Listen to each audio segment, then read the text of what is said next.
द्रौपदी, आकर मेरी गंगा में बैठो। आओ!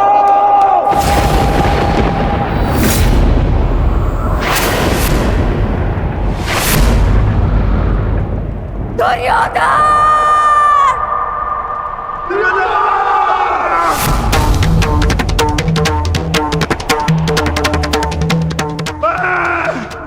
पांडुपुत्र भीम, ये प्रतिज्ञा लेता हूं कि मैं तुम्हें ऐसी मृत्यु दूंगा कि संपूर्ण भूमि सदियों तक कांप उठेगी। मैं तुम्हारी यही शंका तोड़कर तुम्हारा प्राण ले लूंगा दुर्योधन। ये मेरा प्राण है, ये मेरा प्राण है, ये मेरा प्राण है।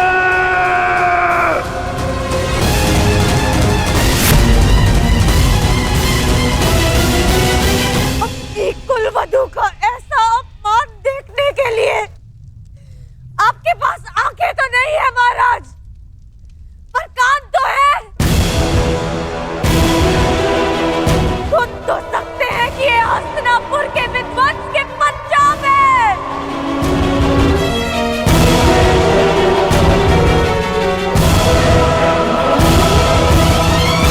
इस समय मैं कुछ नहीं कर सकता पांचाली।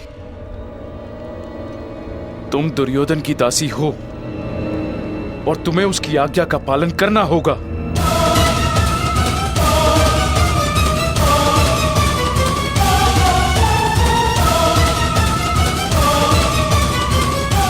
आओ दासी द्रौपदी,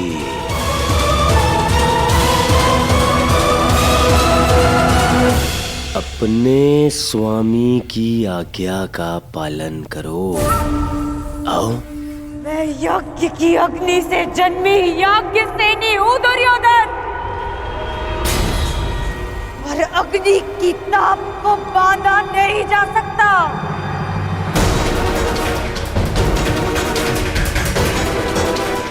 मैं दासी नहीं हूं, मैं स्वतंत्र हूं, और मैं अभी इसी क्षण इस राजसभा का तिरस्कार करती हूं।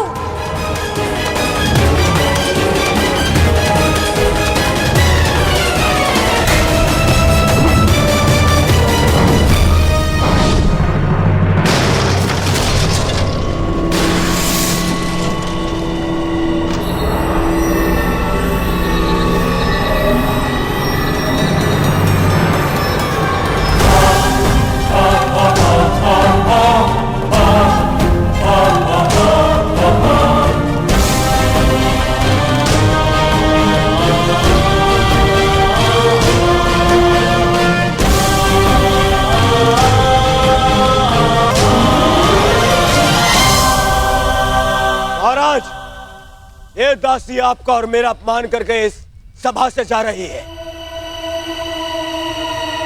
क्या इसे दंड देने का अधिकार है मुझे? द्रौपदी, यदि तुमने दुर्योधन की आज्ञा नहीं मानी तो तुम दंड की पात्र होगी।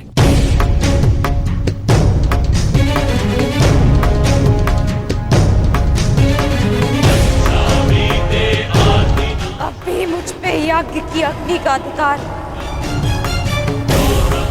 अभी मुझ पर मेरे पिता का अधिकार। पांडव भले ही अपनी पत्नी को हार गए हो, परंतु द्रौपदी अब भी स्वतंत्र है।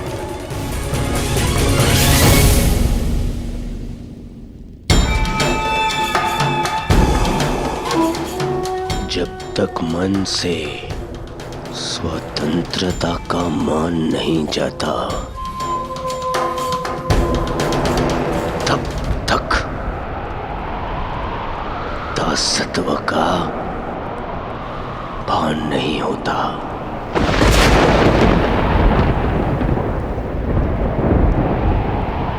तो फिर छीन लो आन इसका।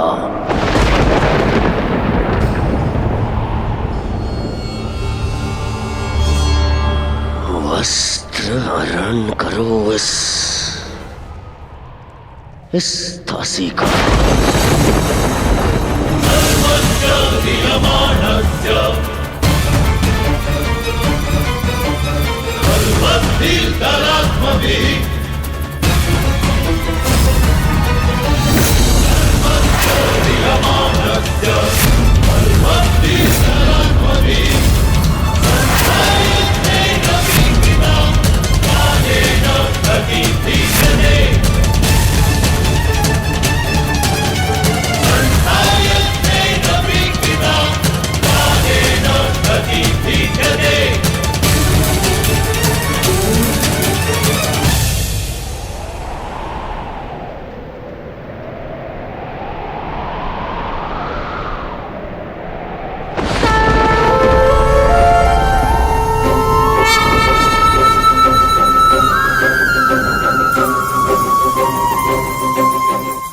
असंभव! तुमने इस विषय में सोचने का दुस्साहस भी कैसे किया दुर्योधन?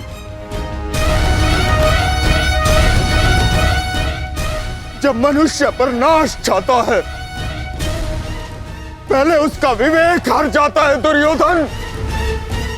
अपने विनाश को आमंत्रण मत दो।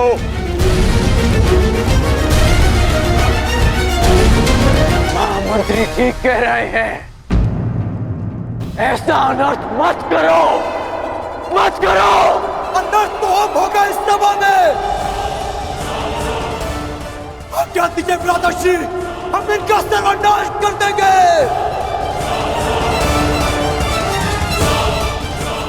हाँ ज्येष्ठ, गुरुकुल में हुए इस पाप का कलंक मैं अभी यही कौरवों के रक्त से धोऊंगा।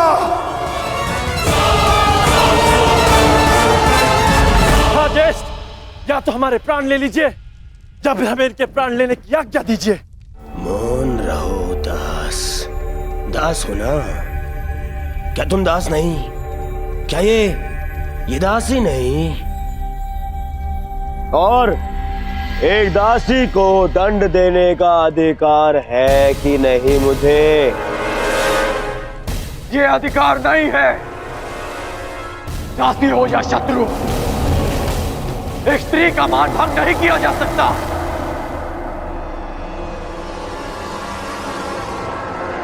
और वो एक कुलवधू है।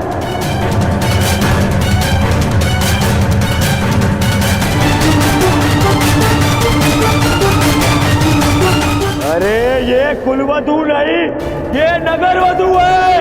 नगरवधू है कौन?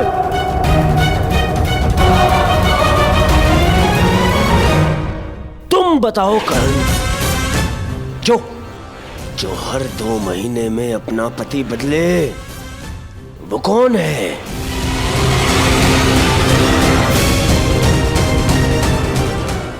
जो स्त्री 5-5 के साथ शयन करे, उसे क्या कहा जाता है?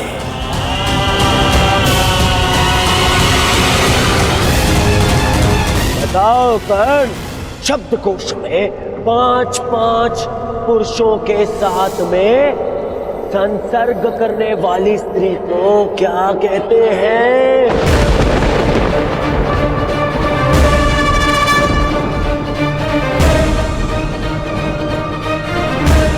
कर्ण,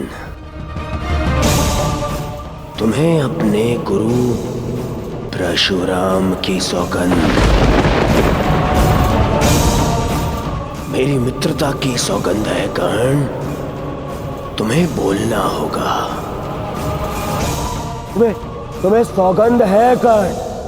बोलो, क्या शब्द है ऐसी स्त्री के लिए? बोलो कर्ण, सौगंध है तुम्हें, बोलना होगा तुम्हें। सौगंध है, बोलो।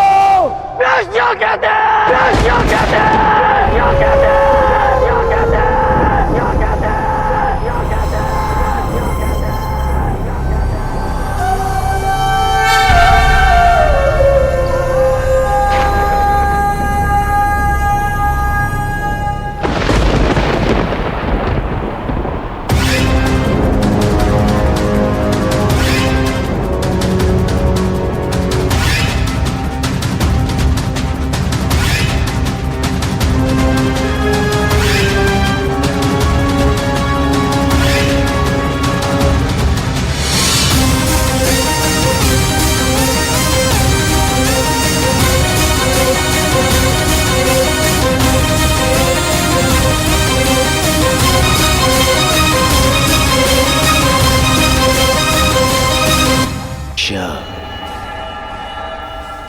अकेले में वस्त्र उतारे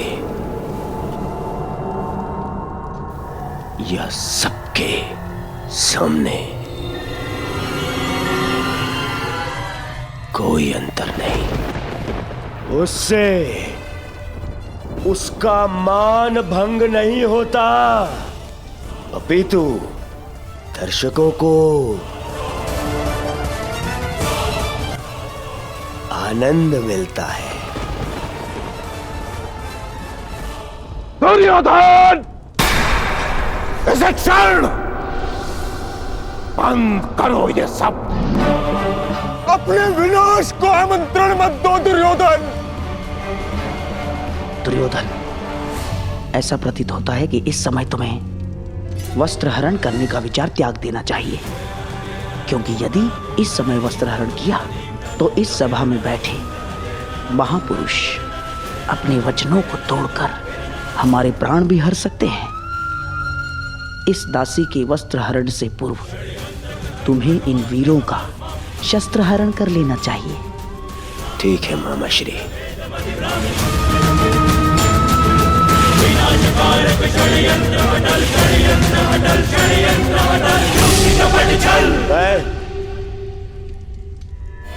मैं इस दासी को क्षमा करने के लिए तैयार हूं,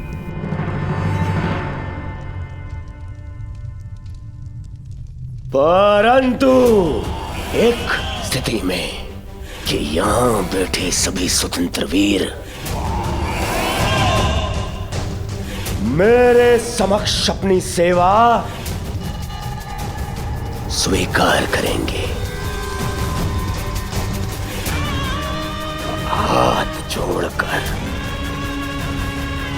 जोड़कर मुझे अपना स्वामी माने, सख्त शपथ लें कि यदि उनके शस्त्र उठेंगे तो वो केवल मेरे लिए उठेंगे। यदि स्वीकार है तभी मैं इस दासी को क्षमा कर सकता हूं।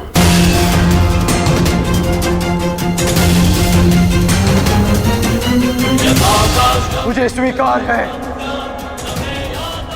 कि हमारे शस्त्र केवल तुम्हारे लिए ही उठेंगे।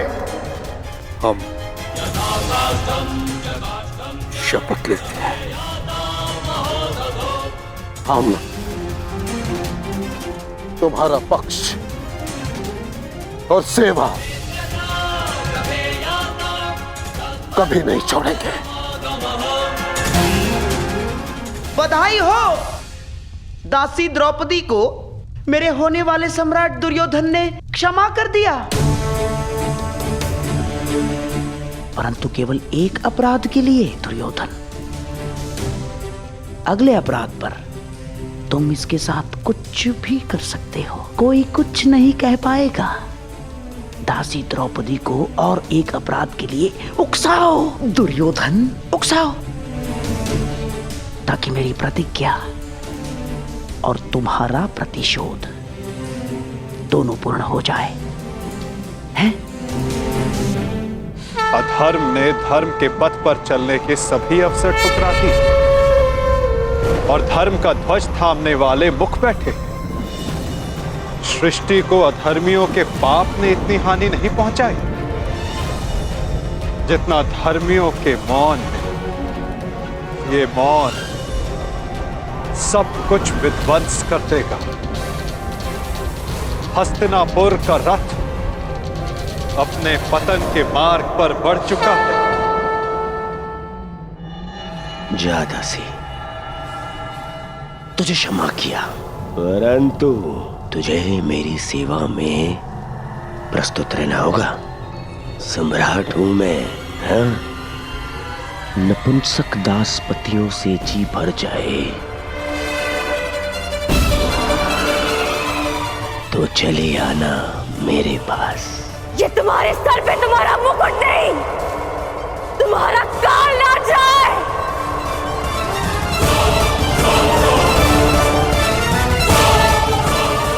नीच!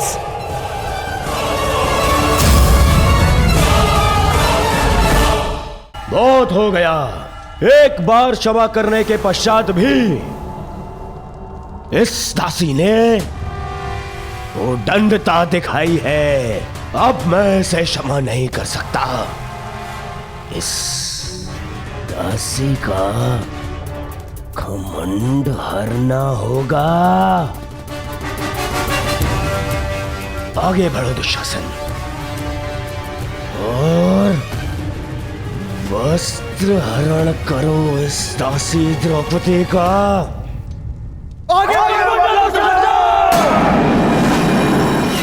सर्वनाश हो जाएगा।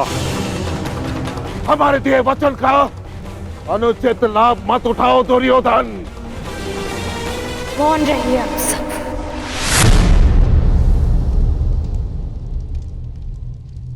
क्योंकि आप सब में से किसी में वो क्षमता ही नहीं है। अरे बंधे रहिए अपने अपने धर्म के खूंटे से। वो कैसा धर्म जो आपकी शक्ति को आपकी निर्बलता बना दे। मुझे ऐसे धर्म से अपना मान बचाने की कोई आशा नहीं। जिन्हें बड़ा माना वो सब तो अपने अपने धर्म से बंधे। जिन्हें पति स्वीकार किया उदास बन गए। आप सब मेरा रक्षण नहीं कर पाएंगे। अब मेरी सहायता वो ही करेगा जो सबसे बड़ा है और ये सारा संसार जिसका दास है।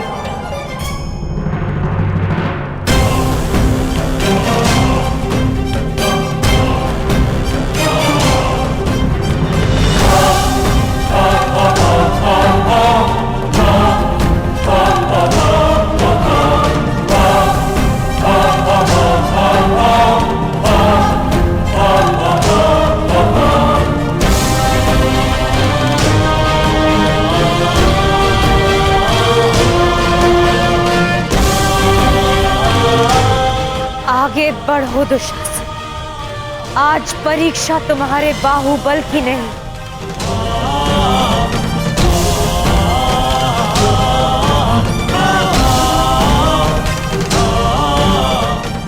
मेरी आस्था की है। और मुझे विश्वास है कि आज सभा में बैठे सभी नग्न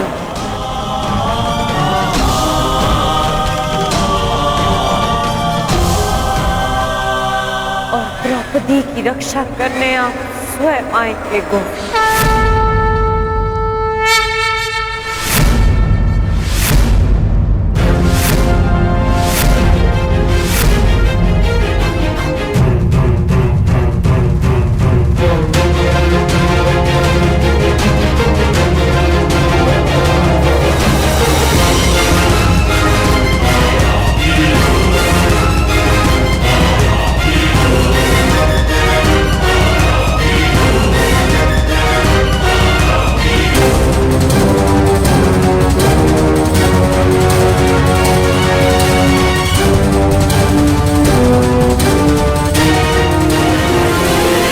गोविंद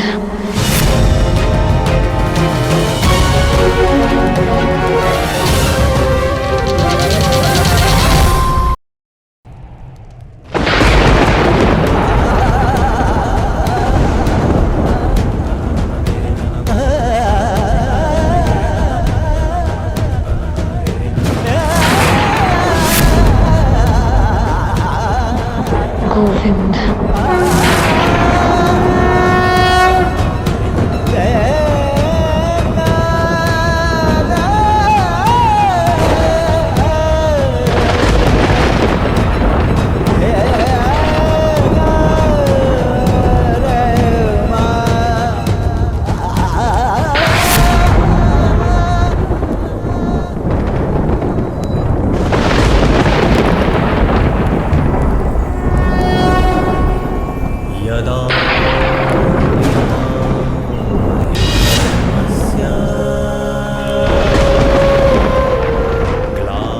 इस चीर के हर धागे का ऋण 100 गुना करके चुकाएगा तुम्हारा ये सखा।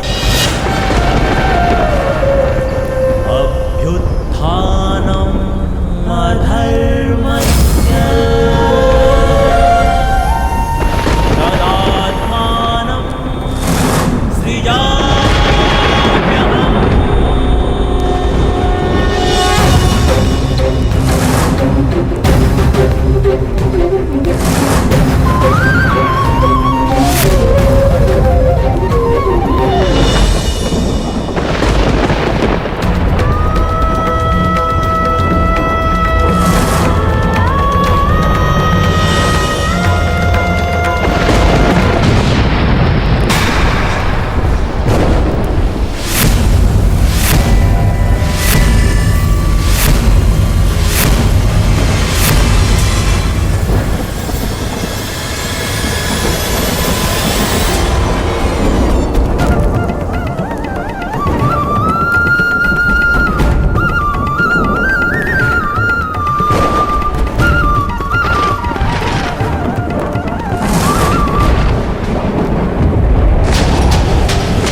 अनुज,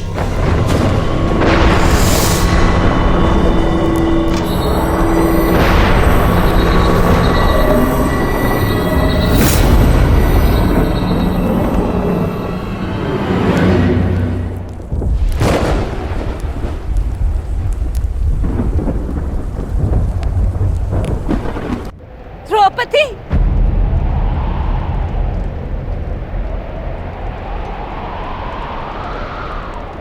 पुत्री द्रौपदी,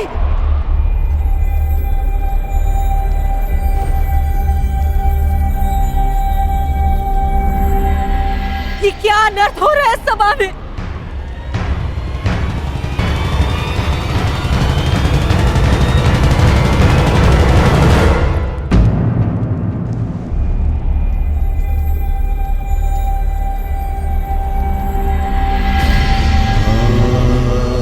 मेरे निकट मत आइएगा माताश्री,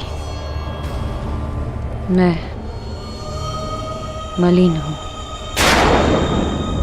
नहीं नहीं पुत्री, मेरी पुत्र वधु मलिन नहीं हो सकती। मैं आपकी पुत्र वधु नहीं, ना ही कुरुवंश की कुलवधु।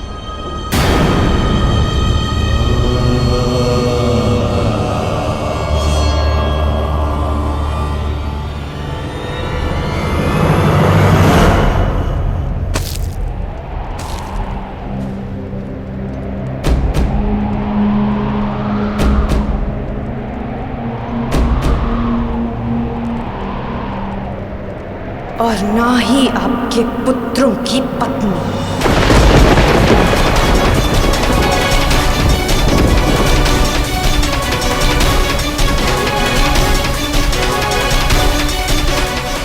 मैं एक जीता जागता शव हूं, शव। इस संसार की स्त्रियों की लुटी हुई मर्यादा का मैं कुंड हूं, इस सृष्टि की सभी स्त्रियों के आंसुओं का। आज मैं अग्नि नहीं, आज मैं अग्नि सुता नहीं, स्वयं अग्नि हूं। इस मूक मौन सभा के शमशान में जलते हुए नारी के मान के चिता की अग्नि हूं मैं, जो सब कुछ भस्म कर देगी, सब कुछ नाश कर देगी।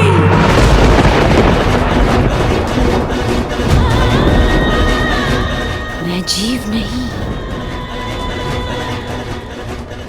साक्षात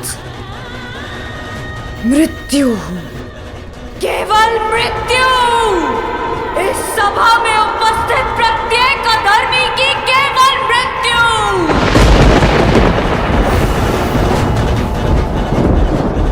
जो इस नग्न सभा में विनाश का नग्न नृत्य करेगी, जो सभा मेरा अपमान देखकर मौन रही, वो सदा के लिए मौन रह जाएगी।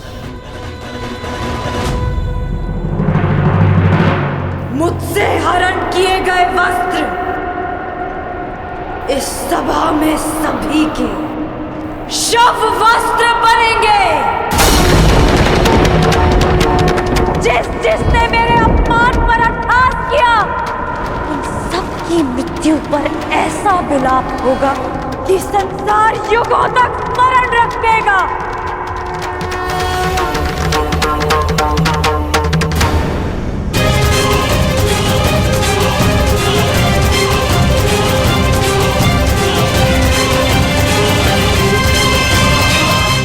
मैं याज्ञसेनी श्राप देती हूँ इस सभा को। नहीं पुत्री, इन्हें श्राप मत दो। अपनी ज्येष्ठ माता की बात सुन लो। क्यों सुनूं मैं किसी की? क्यों? जब मेरी चीत्कार किसी ने नहीं सुनी तो फिर क्यों? क्षमा कर दो पुत्री। मेरा श्राप ही क्षमा है महारानी, क्योंकि यदि दंड दिया तो इसी जीवन के प्रत्येक क्षण में नर्क का अनुभव होगा इन्हें।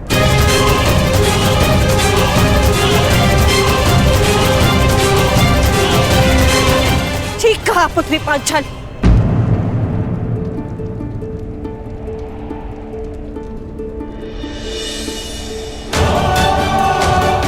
इन सबको जीवन के हर पल नर्क का अनुभव होना चाहिए।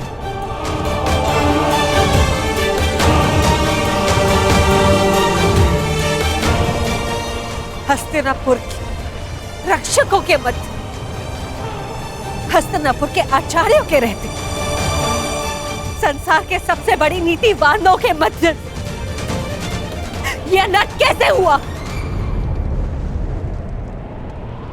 मैं आपसे पूछती महामंत्री, हस्तिनापुर में अंधे युग का प्रारंभ कैसे हुआ? क्यों नहीं आपने इच्छा मृत्यु मांग ली ताश्री? और आपने क्यों नहीं अपने ही वाणों से अपने हृदय को भेद लिया द्रोणाचार्य?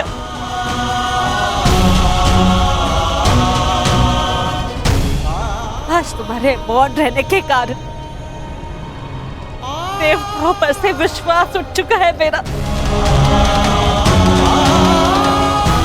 कैसे होने दिया ये अपना?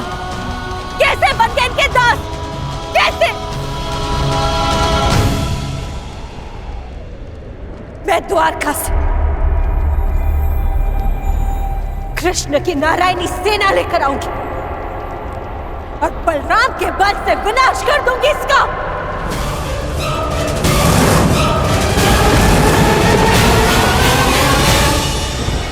सुन रहे हैं आप महाराज? सुनाई तो दे रही है ना आपको? हस्तिनापुर की ओर बढ़ रहे इस विनाश के पश्चात अपने आंखों पर पट्टी बांधते समय मैंने ये नहीं सोचा था कि एक दिन ऐसा भी आएगा, आप अपने मन की आंखों पर पट्टी बांध लेंगे। अगर थोड़ी सी भी लज्जा शेष है आप में तो कुछ कीजिए, इस ज्वालामुखी को फटने से रोक लीजिए महाराज। आज निश्चित रूप से ही हस्तिनापुर लज्जित हुआ है। पांचाली पुत्री, मैं तुम्हें वर देता हूं, तुम जो चाहोगी वैसा ही होगा। क्या चाहती हो पुत्री? मांगो, मेरा वचन है तुम्हें। एक स्त्री के लिए उसका मान सबसे बड़ा होता है, और इस सभा में पहले उससे उसका सब कुछ छीन लिया और अभी प्रस्ताव रख रहे हैं कि जो वर मांगोगी मांग लो। अब मैं मांगूंगी नहीं, दूंगी, श्राप दूंगी। मैं याज्ञसेनी इस कुरुकुल को श्राप देती हूँ कि क्षमा करो, मेरे मूर्ख पुत्रों को श्राप देकर उनका त्राण मत करो। तुम्हें जो चाहिए वो मांगो, परंतु श्राप मत दो। मुझसे जो छीना गया वो मुझे कोई नहीं लौटा सकता, परंतु इस अधर्मी खेल में मेरे पतियों से जो छीना गया वो उन्हें लौटा दीजिए।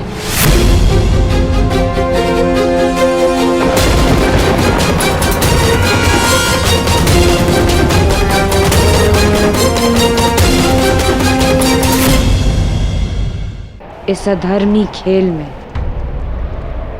उनसे उनका बल छीना गया, शस्त्र छीने गए, उनका राज्य छीना गया। उन्हें उनका बल, उनका मान, उनके शस्त्र और उनका हारा हुआ राज्य लौटा दीजिए।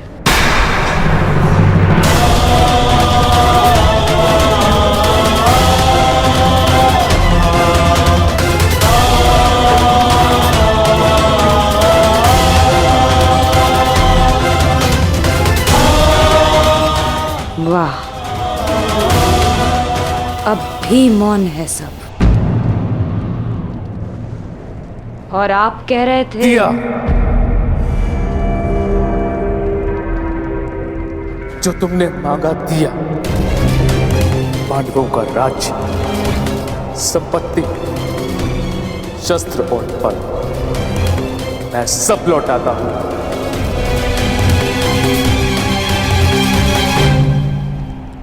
हे पिताश्री, मेरी जीती हुई संपत्ति को लौटाने का अधिकार आपको नहीं है पिताश्री। मैंने इस युद्ध में जो भी जीता है वो अपने बल पर जीता है, अपने।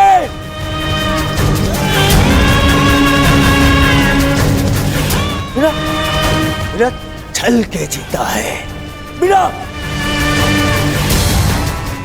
युधिष्ठिर को विवश किए जीता है, बिना धर्म किए जीता है। फिर क्यों मैं इसे लौटा दूं? क्यों? आप बताइए महामंत्री, पितामह आप बताइए, आप सब बताइए, क्या इस युद्ध में कोई भी अधर्म हुआ है? कोई भी?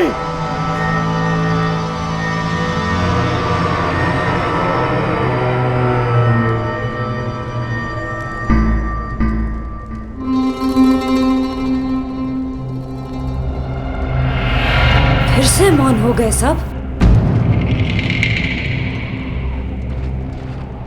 अधर्म सामने खड़ा होके पूछ रहा है कि उसने क्या अधर्म किया, और सब फिर से मौन। इस सभा में इतना सब कुछ हो जाने के बाद भी आप सब मौन हैं।